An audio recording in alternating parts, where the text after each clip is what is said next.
बिस्मिल्लाहिर्रहमानिर्रहीम।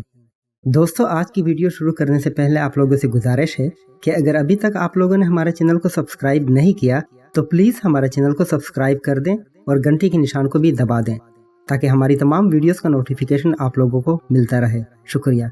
चलिए शुरू करते हैं। भेड़ियों ने बकरियों के हक में जुलूस निकाला कि बकरियों को आज़ादी दो।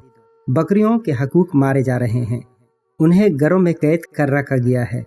एक बकरी ने जब ये आवाज़ सुनी तो दूसरी बकरियों से कहा कि सुनो सुनो, हमारे हक में जुलूस निकाले जा रहे हैं, चलो हम भी निकलते हैं और अपने हकूक की आवाज़ उठाते हैं। एक बूढ़ी बकरी बोली, बेटी होश के नाखून लो, ये भेड़िए हमारे दुश्मन हैं, इनकी बातों में मत आओ। मगर नौजवान बकरियों ने उसकी एक भी ना सुनी और कहा कि आपका ज़माना और था, ये जदीद दौर है, अब कोई किसी के हकूक नहीं छीन सकता। ये भेड़िए हमारे दुश्मन कैसे हो सकते हैं, ये तो हमारे हकूक की बात कर रहे हैं।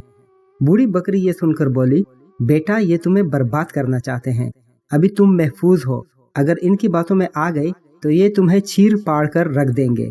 बूढ़ी बकरी की ये बात सुनकर जवान बकरी गुस्से में आ गई और कहने लगी कि अम्मा, तुम तो बूढ़ी हो चुकी हो, अब हमें हमारी जिंदगी जीने दो, तुम्हें क्या पता आज़ादी क्या होती है।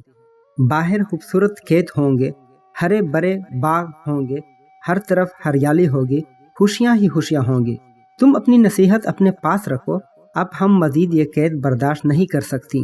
ये कहकर सब आज़ादी आज़ादी के नारे लगाने लगी और भूख हड़ताल कर दी। रेवड़ के मालिक ने जब ये सूरत हाल देखी तो मजबूरन उन्हें खोलकर आज़ाद कर दिया। बकरियां बहुत खुश हुईं और नारे लगाती, छलांगे मारती निकल भागी।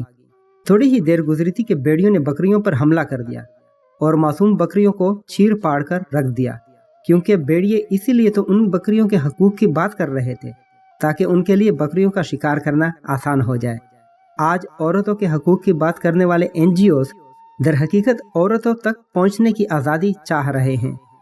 ये उन मासूमों के खून के प्यासे हैं, उन्हें औरतों के हकूक की नहीं, अपनी गलीज़ प्यास की फिक्र है। अल्लाह ताला हम सबको समझने की तौफीक अता फरमाए। आमीन।